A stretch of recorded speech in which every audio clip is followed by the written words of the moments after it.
এখানে সকালে কিছু বিচ্ছিন্ন ঘটনা ঘটেছে, যে ব্যালট পেপার মানে থাবা দিয়েও নিয়ে গেছে, এরকম ঘটনা এখানে ঘটছে।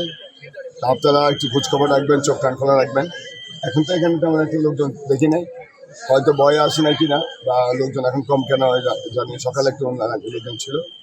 তো আশা করতেছি ইনশাল্লাহ আমাদের কাছে যে নিউজ আছে এখানটাও ইনশাল্লাহ আমরা মানে পাস করব, এবং ল্যান্ডস্লাইড একটা নীরব বিপ্লব হবে ইনশাল্লাহ এখানে।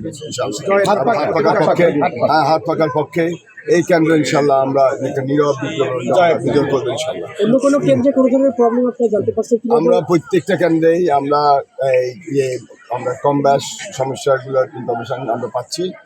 আমরা অলরেডি অভিযোগ দিয়েছি, প্রপার অভিযোগ দিয়েছি। গতকাল রাত্র থেকেও আমরা কয়েকটা কেন্দ্র যেগুলো দিয়ে দেওয়া হয়েছে সেগুলো আমরা অভিযোগ করেছি। এই মাত্র আমার ডিসি মহোদয়ের সাথে কথা হয়েছে, আমি ওনাকে বলেছি আমি যে মামলা করেছি, যে যেগুলো করেছি সেটা এখন পর্যন্ত আমাদের নেওয়া হয় না।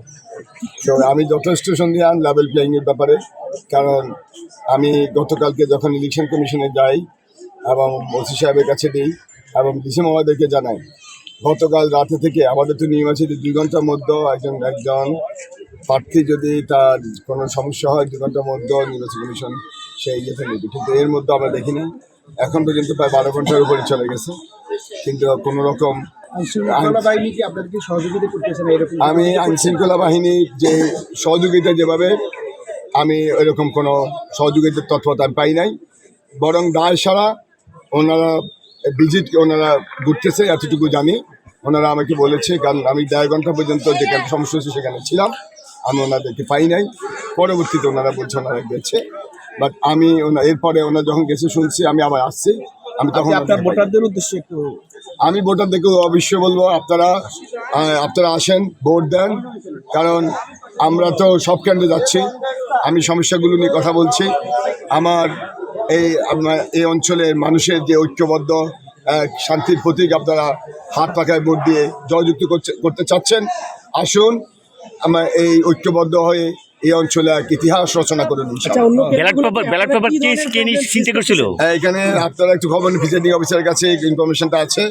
এখানে আমাদের ব্যালট খবরটা মানে একদম সামনাসামনি আপনার হাত থেকে নিয়ে নেওয়া হয়েছে। অন্যান্য কেন্দ্রের কথা কি ধরনের মানে প্রবলেমগুলোর কথা আমি আসলে যে সমস্যা এখানে প্রশাসনে যে সহযোগিতা লেভেল প্লেইং আমি দেখতেছি, পেশি শক্তি এখনো যায় না। আপনি যেখানে যাচ্ছেন পেশি শক্তির একটা এখন পর্যন্ত সে চাপটা রয়ে গেছে। তো এই পেশি শক্তির চাপ যদি এখন রয়ে যায় তাহলে তো লেভেল প্লেইং হলো না। আপনি একজনকে সহযোগিতা করতেছেন, আরেকজন কালকে রাত্রে থেকে ঘুরতেছে, আপনি এখন আপনার দেখা এখন আমি পাইনি।